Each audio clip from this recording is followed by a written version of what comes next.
हाँ जी, आज ये यूजुअल वीडियो नहीं होने वाला है।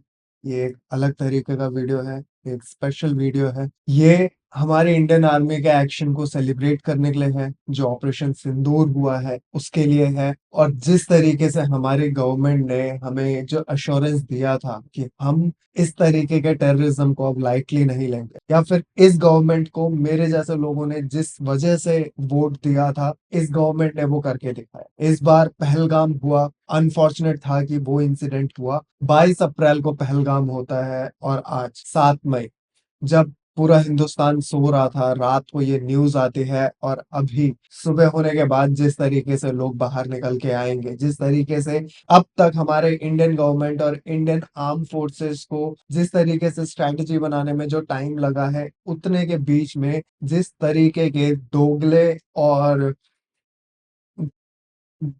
जिस तरीके के देशद्रोही माइंडसेट के लोगों ने जिस तरीके से मजाक उड़ाया है, उन सब के मुंह पे भी एक कड़ा तमाचा है। सर्जिकल स्ट्राइक के बाद हमारे देश के जो ओपोजिशन पार्टीज थे, इन लोगों ने सर्जिकल स्ट्राइक के वीडियोस मांगे थे, बट इस बार नहीं।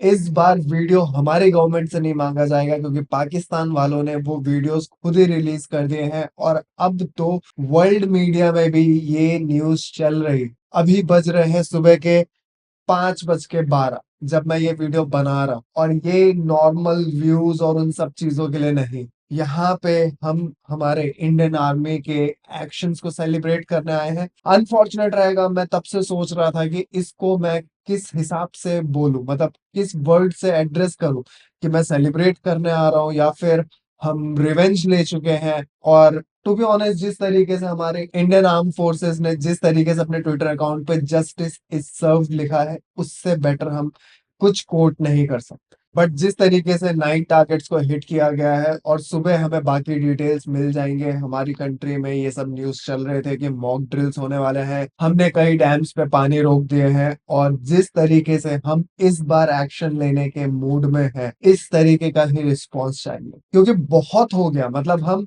हमारे यहाँ पे कुछ लोग जगेंगे, अभी सुबह जगने के बाद कुछ लोग आके ये बोलेंगे कि वहां पे बेकसूर लोग मारे गए, कैजुअलिटीज हुई है, वगैरह वगैरह।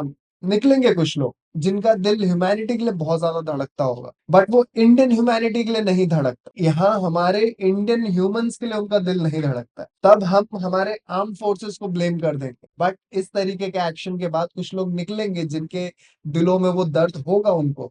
तो हमें हमारे आसपास के लोगों को भी पहचानने की जरूरत है। मैं ये नहीं कह रहा कि दुश्मनी कर लो या फिर अगर आपका दोस्त ये बोलता है कि गलत हुआ है वगैरह तो आप मारने पीटने पे उतर आओ, ये मत करो। बट पहचानो और उनको ये यकीन दिलाओ कि ये कितना जरूरी था। लड़ाई झगड़ा करने की जरूरत नहीं है, बट पहचानने की जरूरत है कि हमारे बीच में लोग ऐसे रह रहे हैं जिनका माइंडसेट इस तरीके का है कि पहलगाम वाले इंसिडेंट के बाद भी उन्हें ये शायद लगे कि ये अननेसेसरी। तो ये हमारी रिस्पॉन्सिबिलिटी बनती है कि उन सोते हुए लोगों को जगाना कि ये कितना नेसेसरी था। और ये टू बी ऑनेस्ट, ये ऐसा लगता है कि शायद कम है और होना चाहिए। For once and all Pakistan को खत्म करना चाहिए। जिस तरीके से हमारी गवर्नमेंट इस बार मूव कर रही है, जिस तरीके से यूट्यूब चैनल्स बंद कर रहे हैं, जिस तरीके से डैम्स बंद हो रहे हैं, जिस तरीके से वर्ल्ड वाइड प्रेशर क्रिएट किया जा रहा है हमारे एक्सटर्नल मिनिस्ट्री की तरफ से और यूएन वगैरह पे, जिस तरीके से पाकिस्तान पे वो प्रेशर डाला जा रहा है, इस बार छोड़ना नहीं चाहिए। इस बार हमें किसी पहलगाम या फिर पुलवामा या फिर और जितने इंसिडेंट्स हुए 26/11 से लेके जितने भी इंसिडेंट्स हुए, हमें उन इंसिडेंट्स का वेट नहीं करना है कि वो हो जाने के बाद हम अटैक करेंगे। फॉर वंस एंड ऑल इस चीज को यही खत्म करने की जरूरत है। और इस ऑपरेशन का नाम ऑपरेशन सिंदूर ही क्यों पड़ा, उसके पीछे का भी रीजन बता देता हूँ। क्योंकि ये इंसिडेंट जो हुआ था पहलगाम वाला, ये प्रॉपरली एक रिलीजन को टारगेट करके हुआ और जिस रिलीजन को टारगेट किया गया था, उनके सिर्फ मेल फैमिली मेंबर्स को मारा गया। तो जिन घरों के, जिन औरतों के सिंदूर उन्होंने उजाड़े हैं, उसके वजह से इसका नाम पड़ा है ऑपरेशन सिंदूर। और अब इस बार इतना पक्का ट्रीटमेंट करने की जरूरत है कि इसके बाद कोई और ऑपरेशन सिंदूर ना करना पड़े। इस बार ऐसा ऑपरेशन हो कि सिर्फ पाकिस्तान तक नहीं, और भी हमारे आस पड़ोस में जो सांप पल रहे, बांग्लादेश से लेके चाइना, पाकिस्तान, इन सब को एक बार में सबक मिले। बांग्लादेश जिसके खुद के खाने के लाले पड़े हुए, वो कह रहा है कि इंडिया अगर पाकिस्तान पे अटैक करता है तो हम यहाँ से हमारे इंडिया का जो ईस्टर्न पार्ट है उसको वो लेने की कोशिश करेंगे। ये दोनों कंट्रीज की हालत सेम है, खाने को रोटी नहीं है। और बांग्लादेश को तो पाकिस्तान से आजाद कराने में इंडिया का ही हाथ था। और ये इतने एहसान फरामोश लोग हैं कि जिस हाथ ने इनको आजाद कराया उस हाथ को ही काटने चले। तो जिस एक्शन का हम वेट कर रहे थे वो एक्शन अब हो चुका है, स्टार्ट हो चुका है। इसकी सीवियरिटी थोड़ी ज्यादा होने वाली है, ये सिर्फ इतने पे नहीं रुकने वाला है, और काफी कुछ होगा। इस बार चीजें डिफरेंट है, तो होपफुली मैं अपने इंडियन दोस्तों के लिए, इंडियन लोगों के लिए ये प्रे करता हूँ कि हम सेफ रहें। और हमारे आर्म फोर्सेस की सक्सेस के लिए मैं प्रार्थना करूंगा, और मैं आशा करता हूं कि आप लोग भी वो सेम चीज करेंगे। हमारे आर्म फोर्सेस को अपनी दुआओं में रखें, प्रार्थना करें, और उनकी सक्सेस के लिए हर कोई कामना करे, ऐसी मेरी आशा है आप लोगों से। तो ठीक है, अब हम अपने काम पे आते हैं। अब थोड़ी सी क्रिकेट की भी बात कर लेते हैं। मन तो नहीं था लेकिन करते हैं, काम कंटिन्यू रखते हैं। ये जो ऑपरेशन हुआ है इससे दिल बहुत खुश है, काफी हद तक सेटिस्फाइड है। बट इस चीज की सिवियरिटी को समझते हुए इसको अभी सेलिब्रेट नहीं करेंगे। जब तक ये खत्म नहीं हो जाता है तब तक हम सेलिब्रेट नहीं कर सकते हैं। लेकिन हम हमारे आर्म फोर्सेस के लिए प्रार्थना कर सकते हैं, उनकी सेफ्टी के लिए प्रार्थना कर सकते हैं, उनको वो बल मिले, वो हिम्मत मिले, उसके लिए प्रार्थना कर सकते हैं। तो आप सभी से रिक्वेस्ट है कि अपनी प्रार्थना में हमारे इंडियन आर्म फोर्सेस को और हमारे जवानों को याद रखें। तो चलिए इसी के साथ वीडियो को शुरू करते हैं, और प्रथा के अनुसार आप सभी को वीडियो को लाइक करना है, कमेंट करना है, और चैनल को सब्सक्राइब जरूर करें। तो चलिए वीडियो को शुरू करते हैं इस इंट्रो के बाद। Welcome to the Free Guy Show. The beat drops heavy, the crowd says whoa. Sports in style, yeah, we keeping it pro. No rush, you're here, let the good times glow. From fields to courts where stars collide. तो कल दिल्ली और हैदराबाद का match हुआ था, और आज मुंबई और गुजरात का मैच हुआ है। कल के मैच में दिल्ली बहुत ही बुरा खेला, और हैदराबाद, ऐसा लगा कि हैदराबाद अब जाके टूर्नामेंट में आया है। जिस तरीके की बॉलिंग हैदराबाद ने कल कराई है, इस तरीके की बॉलिंग की उम्मीद थी हैदराबाद से। शमी बहुत ही बुरे फॉर्म में गए हैं इस बार, इस सीजन में शमी का फॉर्म बहुत ही बुरा रहा है। शमी को कल टीम से हटाने के बाद हैदराबाद एक अलग ही टीम दिखी। जिस तरीके से हैदराबाद ने कल दिल्ली के बैट्समैन को परेशान किया है, पिच बहुत डिफरेंट थी वहां पे, दिल्ली खेला कुछ डिफरेंट ही अंदाज में है। और करुण नायर की अगर बात करें, एक मैच में 83 85 बनाने के बाद करुण नायर का फॉर्म जिस तरीके से गया है, कल 0 पे आउट होके गए, और उस 83 85 के बाद करुण नायर ने सिर्फ एक बार 30 प्लस स्कोर किया है। उसके अलावा 15 15 दो बार स्कोर किया है, कुछ एक इस तरीके का स्कोर रहा है करुण नायर का। कुछ 59 या 49 बॉल पे 61 या 62 रन। तो करुण नायर ने जब ये लिखा था dear cricket please give me another chance, और उस अनदर चांस मिलने के बाद, करुण नायर को इतना सपोर्ट मिलने के बाद करुण नायर का ये फॉर्म जाना, ये बहुत ही गलत है उनके लिए, उनकी इमेज के लिए, उनके जो इंडियन टीम में इंक्लूजन के सपने थे उसके लिए ये बहुत गलत है। क्योंकि बैक टू बैक फेलियर्स ये कहीं ना कहीं उनके केस को बहुत ही वीक कर देगा। मतलब जो लोग भी उनको अपॉर्चुनिटी नहीं देना चाहते इंडिया टीम में, उनके पास वैलिड रीजन है। तो करुण नायर को ये चीज देखना होगा, और करुण नायर इस मामले में एटलीस्ट फॉर्चुनेट है कि करुण नायर के पास वो अपॉर्चुनिटी अभी खत्म नहीं हुई। करुण नायर दिल्ली के लिए खेल रहे हैं, और दिल्ली के पास अभी भी चांसेस है प्लेऑफ में पहुंचने का।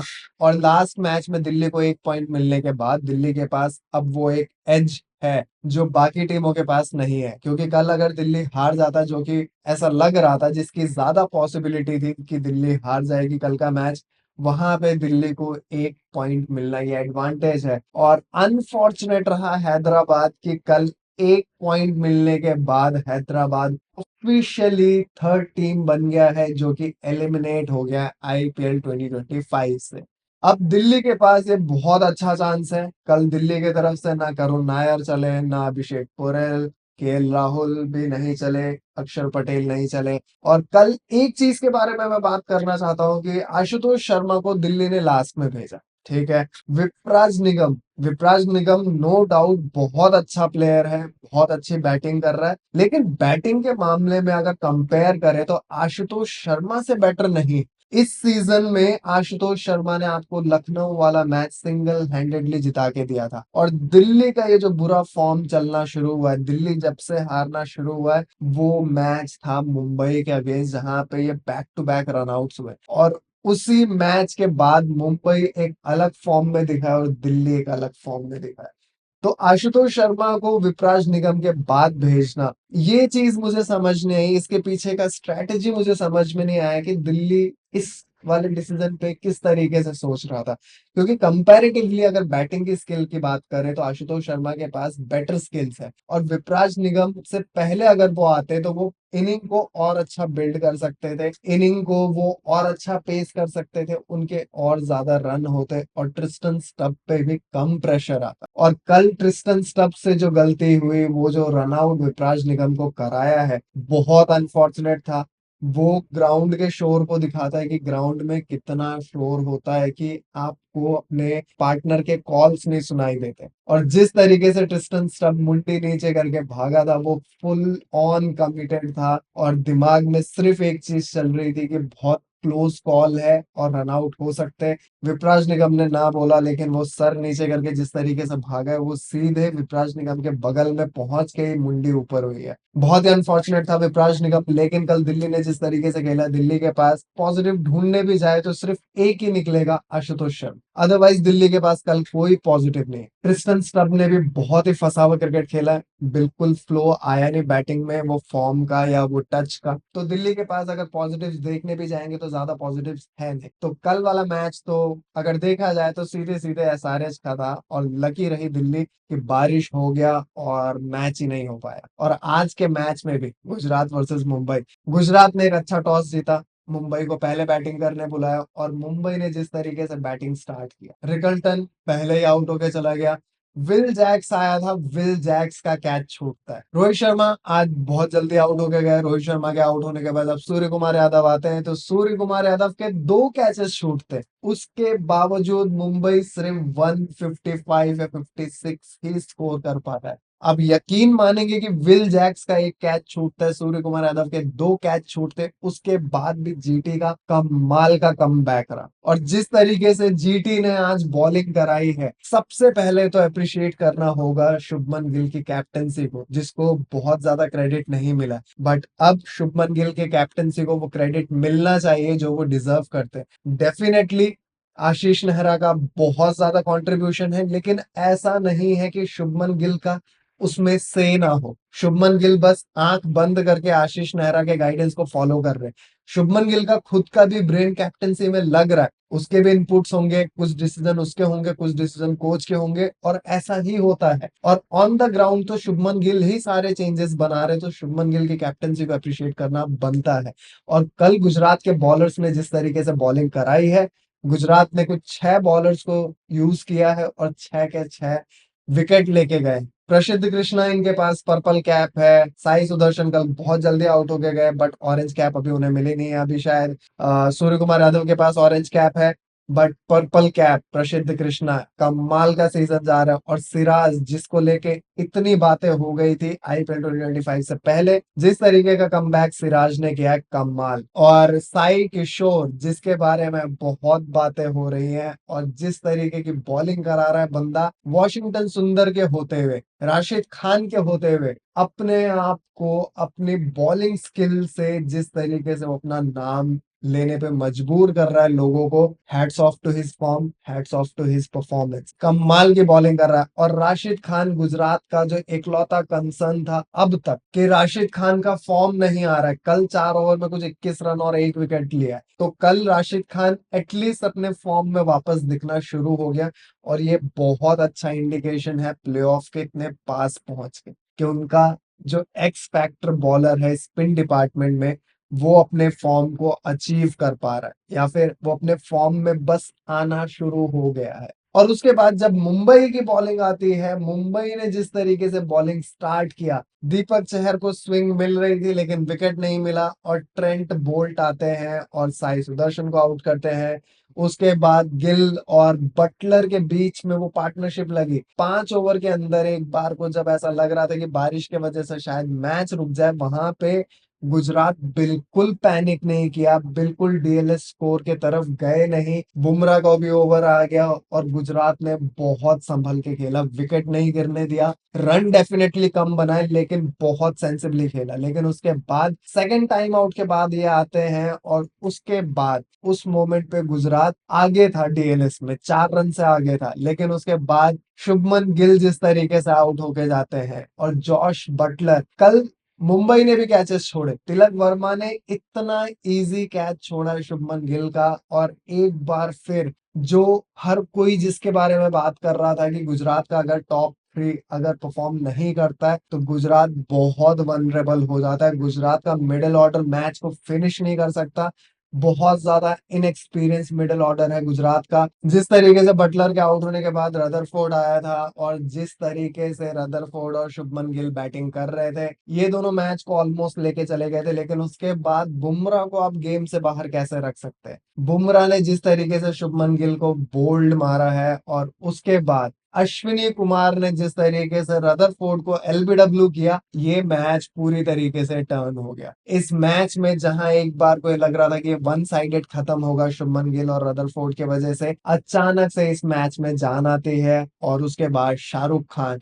अब ये चीजें समझने की जरूरत है। शाहरुख खान एक अच्छे टच में दिख रहा था, या जसप्रीत बुमराह को एक चौका भी मार दिया था, बट ग्रीड, लालच, ये बहुत बुरी बला है। वहां पे अगर थोड़ी सी सेंसिबिलिटी दिखाई होती कि जसप्रीत बुमराह के ओवर में वो चौका आ चुका था और जसप्रीत बुमराह इस टाइम पे वर्ल्ड का बेस्ट बॉलर है, उसका ये लास्ट ओवर है, उसको विकेट नहीं देता और अटैक करने नहीं जाता। और जिस तरीके से वो ग्लोरी के चक्कर में आउट हुआ है शाहरुख खान, वहां से मैच जिस तरीके से फंसा, उसके बाद राशिद खान आउट होते हैं, फिर मैच जिस तरीके से फंसा था, मैच काफी हद तक, टू बी ऑनेस्ट अगर मैं आपको ये बोलूं, जब लास्ट में बारिश आई है वहां पे 12 बॉल पे जब 24 रन चाहिए थे, मैच काफी हद तक मुंबई का था। और एक ओवर में वो 15 रन जो चाहिए थे, वहां पे दीपक चहर ने जिस तरीके से बॉलिंग कराई है, मिड ऑन ऊपर लेने के बाद जिस तरीके से राहुल तेवतिया को वो बॉल डाली, पहली बॉल पे चौका, फिर सिंगल, फिर जेराल्ड कोटजिए से छक्का, और जेराल्ड कोटजिए भी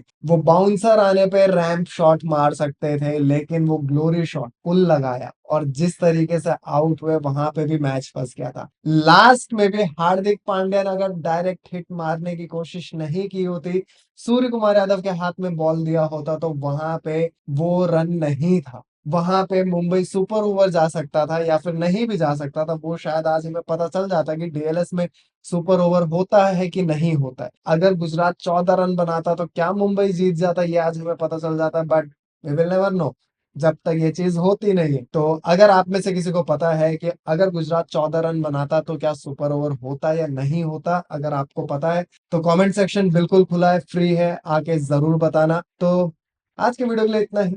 हाँ, अब जाने से पहले मैं आप सभी को 2 मैसेजेस का छोड़ के जाना चाहूंगा कि हमारे आसपास बहुत से ऐसे जानवर हैं जिनको हमारी जरूरत है। तो अगर वो आपके पास है, आपके घर के आसपास आते, तो प्लीज उन्हें भगाए नहीं, और हो सके तो उन्हें थोड़ा सा खाना, थोड़ा पानी, थोड़ा प्यार जरूर दे, इससे उनकी बहुत हेल्प होती है। और अपने घर के अंदर और बाहर पेड़ जरूर लगाए। और आज एक एक्स्ट्रा मैसेज हमारे इंडियन आर्म फोर्सेस और हमारे जवानों को अपनी प्रार्थनाओं में याद रखें। तो आज की वीडियो के लिए इतना ही। वीडियो आपको अच्छा लगा हो तो वीडियो को लाइक करें, कमेंट करें, चैनल को सब्सक्राइब जरूर करें। अब हम मिलेंगे नेक्स्ट वीडियो में, तब तक के लिए जय हिंद।